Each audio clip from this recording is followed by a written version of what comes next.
rap and media mogul Jay-Z now accused of raping a 13-year-old girl in 2000 along with Sean Diddy Combs. Now, this lawsuit was originally filed back in October in the Southern District of New York, listing Diddy as the defendant. But it was just refiled today to include Jay-Z now, whose real name is Sean Carter. Of course, he's the husband of Beyonce. The anonymous accuser alleging the assault occurred after she was driven to an after party following the MTV Video Music Awards. The suit says she was offered a drink that made her feel, quote, woozy, lightheaded, and felt like she needed to lie down. Shortly after, the suit claims Jay-Z and Diddy entered the room where she was resting, eventually sexually assaulting her. And now, just in the last hour, we are hearing from Jay-Z and his team of lawyers. They are denying the claim and say that they are the victims of blackmail, saying, quote, I will not give you one red penny, and my only heartbreak is for my family. Joining us now to break this all down as it's happening, News Nation Law and Justice contributor, former FBI Special Agent Jennifer Coffendorfer. Jennifer, thanks for staying with us on this. Absolutely. Thanks for having me. And so we just received a response from the victim's lawyer, really just in the last few minutes. Take a look. This is on social media. A lawyer, Tony Busby, saying Jay-Z has, quote, tried to bully and harass me and this plaintiff, but his conduct has had the opposite impact. He goes on to say that the allegations speak for themselves and he will let the facts come out in court, not in the media. What do you make of this real-time back and forth that we're seeing between these two parties tonight?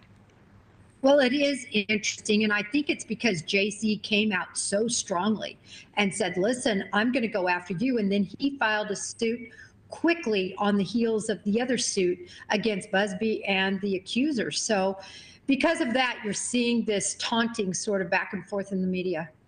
Do you believe that we may see Jay-Z face a judge? And if so, when would we see him in court? Any indication there yet?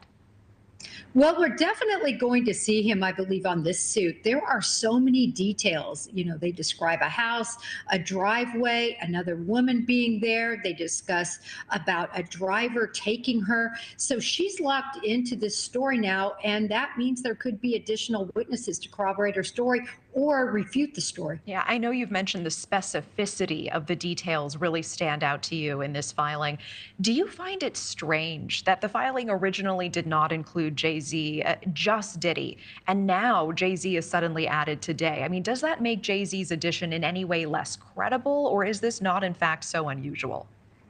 It's not unusual when they're still digging up information and facts to prove the allegations that they're trying to make. In addition, remember, this 13-year-old says there's a female there. That has not been disclosed either. That will be very interesting because she could be culpable in this as well. Yeah, that is interesting. Do you expect we are going to be seeing other celebrity names added and refiled in other lawsuits involving Diddy? I do. I think this really has a web that wraps around many different people, and I think we're going to see a lot more people named. Tell me more about the details of any potential blackmail. We do see Jay-Z and his team really coming out swinging, making that allegation. Wouldn't that be a fairly easy allegation to prove? I mean, if in fact Busby reached out trying to blackmail him, wouldn't they have the receipts for that? Well, what happened was Busby reached out and offered a mediation session, said that his client was amenable to that. I think that is what Jay-Z is sort of extrapolating as being some sort of, extortion or bribery situation. And really, that shouldn't be seen in that light.